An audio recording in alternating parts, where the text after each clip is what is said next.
মোমেনদের সম্পর্কে পবিত্র কোরআনে বহু আয়াত আছে, তাদের নানা ধরনের বৈশিষ্ট্য বর্ণনা করা হয়েছে, কিন্তু সংজ্ঞা যেটা মোমেন কাকে বলে সেটা আল্লাহ রাব্বুল আলামিন বলেছেন সূরা হুজুরাতের 15 নম্বর আয়াতে। আল্লাহ পাক বলছেন, ইন্নামাল মুমিনুনা আল্লাযীনা আমানু বিল্লাহি ওয়া রাসূলিহি সুম্মা লাম ইয়ারতাবু ওয়া জাহাদু বিআমওয়ালিহিম ওয়া আনফুসিহিম ফি সাবিলিল্লাহ উলাইকা হুমুস সাদিকুন। আল্লাহ পাক বলছেন, ইন্নামাল মুমিনুনা, নিশ্চয়ই মোমেন তারা, আল্লাযীনা, যারা, আমানু, ঈমান আনলো, বিল্লাহি, আল্লাহর উপরে, ওয়া রাসূলিহি, এবং রাসূলের উপরে। খেয়াল করেন কলেমাতে কয়টা ঘোষণা? একটা হলো লা ইলাহা, আর একটা হলো মুহাম্মাদুর রাসূলুল্লাহ সাল্লাল্লাহু আলাইহি ওয়াসাল্লাম। এই যে দুইটা ঘোষণা, একটা হলো আল্লাহর উলুহিয়াতে ঈমান আর মুহাম্মদ সাল্লাল্লাহু আলাইহি ওয়াসাল্লামের রিসালাতে ঈমান। খেয়াল করেন এই দুইটার কথা এই মোমেনের সংজ্ঞার মধ্যেও আল্লাহ বলে দিলেন।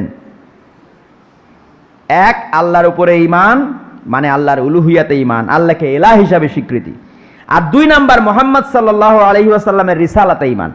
রাসূল আল্লাহর উপর ঈমান তো ওই সমাজের সবারই ছিল না?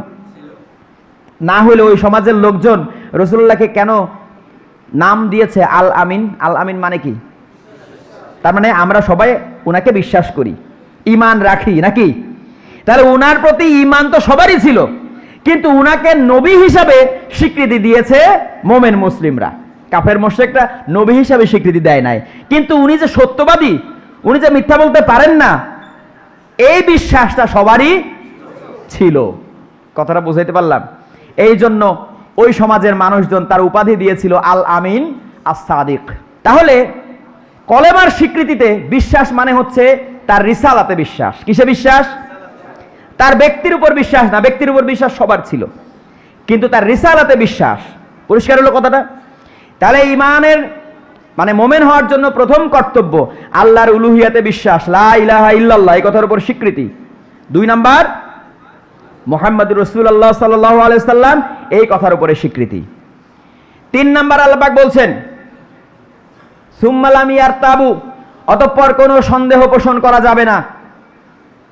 ঈমান আনলাম আবার ভেতরে খানিক খুঁতখুঁতি আছে, সন্দেহ আছে, না, কোনো ধরনের কোনো সন্দেহ করা যাবে না। কথাটা পরিষ্কার হলো? এরপরে আল্লাহ রাব্বুল আলামিন বলছেন ওয়াজাহাদু বিআমওয়ালিহিম ওয়া আনফুসিহিম ফি সাবিলিল্লাহ, এবং যারা নিজের সম্পদ এবং জীবন দিয়ে আল্লাহর রাস্তায় জিহাদ করে। এই যে আল্লাহর রাস্তায় জিহাদ করা, এটা হচ্ছে মোমেন হওয়ার দ্বিতীয় শর্ত, দ্বিতীয় কন্ডিশন।